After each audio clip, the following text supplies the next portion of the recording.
It is the greatest professional honour of my life to lead the National Party, a movement that I started with in my family out in Chinchilla, being part of so many years ago.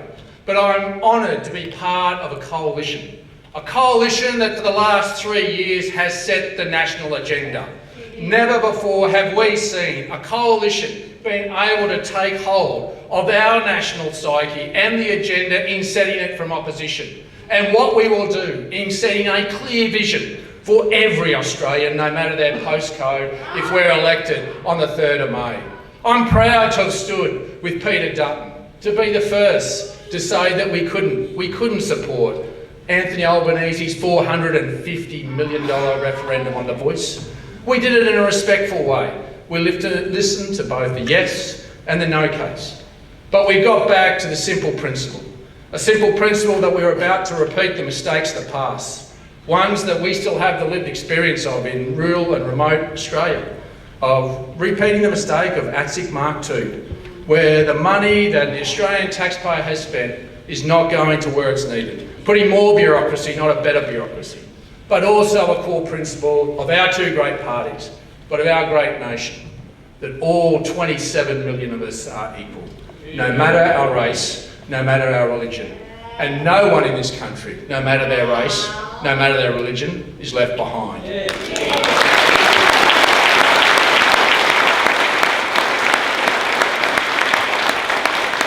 That's the Australia I grew up in, and that's the Australia Peter Dutton and I intend to leave behind.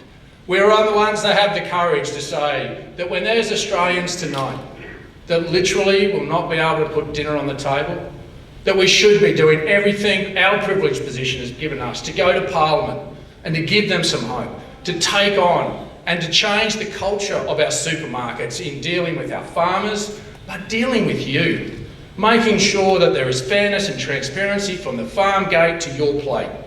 And when there are Australians tonight that can't eat dinner, why wouldn't we do something?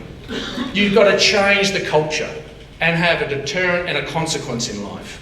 And if you're doing the wrong thing, then there should be a consequence. If you're not, you have nothing to fear.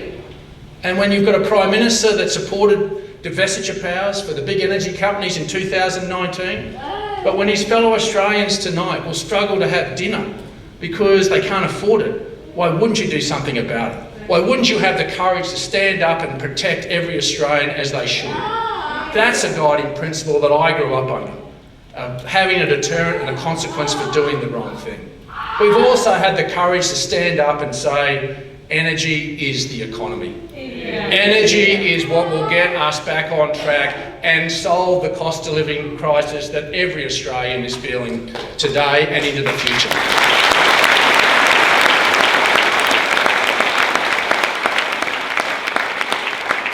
We've had the courage to know and understand that there are Australians today that not only are struggling to put food on the table tonight, to pay their mortgage, to actually be able to take the kids to sport on the weekend. We're going to give them immediate relief. Peter Dutton and I and our teams are going to walk in the very first week of Parliament and we are going to bring down your fuel bill.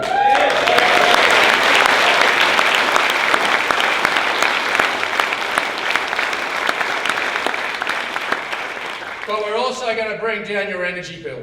We're going to draw on the resources our great nation has been given. We don't have to worry about someone turning a tap off on us. We've got it all here. We can get our gas into our grid, Australian gas working for Australians, making sure we get first crack at that, bringing down your energy bill, bringing down your grocery bill, giving you some hope that there is leadership and courage in understanding that your pain is today, not in 15 months' time. That's the coalition.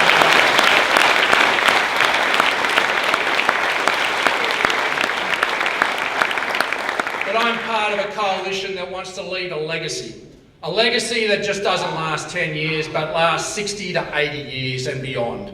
We have to transition some of our coal-fired power stations, so why wouldn't we transition them to nuclear energy? It just makes sense. It's $263 billion cheaper than an all renewables approach. And for us in regional Australia, we want to reduce emissions just like everybody else.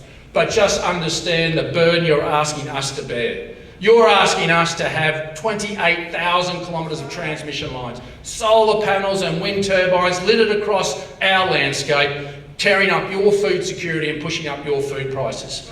Why wouldn't we do it a far better way? A better way that regional Australians can have the jobs. The jobs where nearly 80% of those that are working at a coal-fired power station will have a job tomorrow, and their kids and their grandkids will have it as well.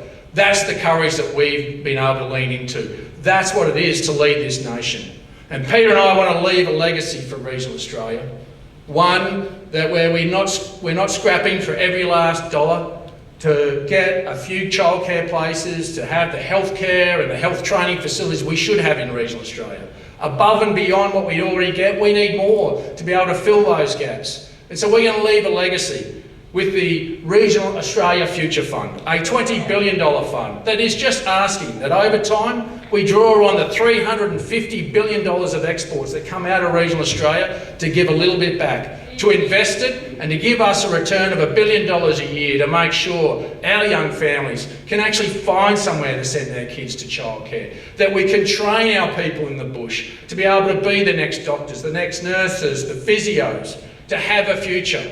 I got into politics in regional Queensland because I was sick of seeing young people go over the divide. It's time to bring them home and to keep them home, to know that they have a future in regional Australia, because you're going to have a government that believes in you, and that's the legacy that Peter Dutton and I intend to leave for regional Australia.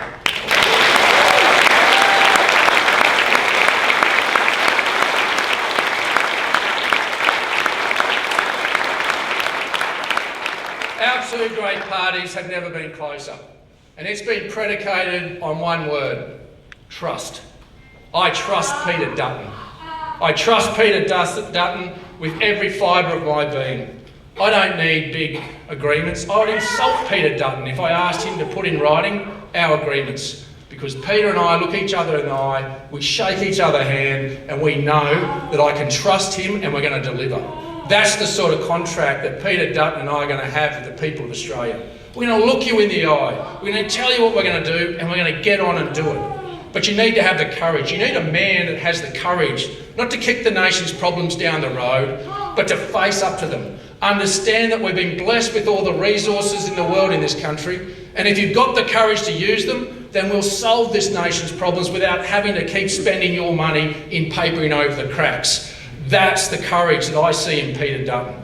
That's the man that I stand beside. He's the best Liberal leader I have ever worked with, because I trust Peter Dutton implicitly. He is a man of honour, he is a man of conviction, and he will be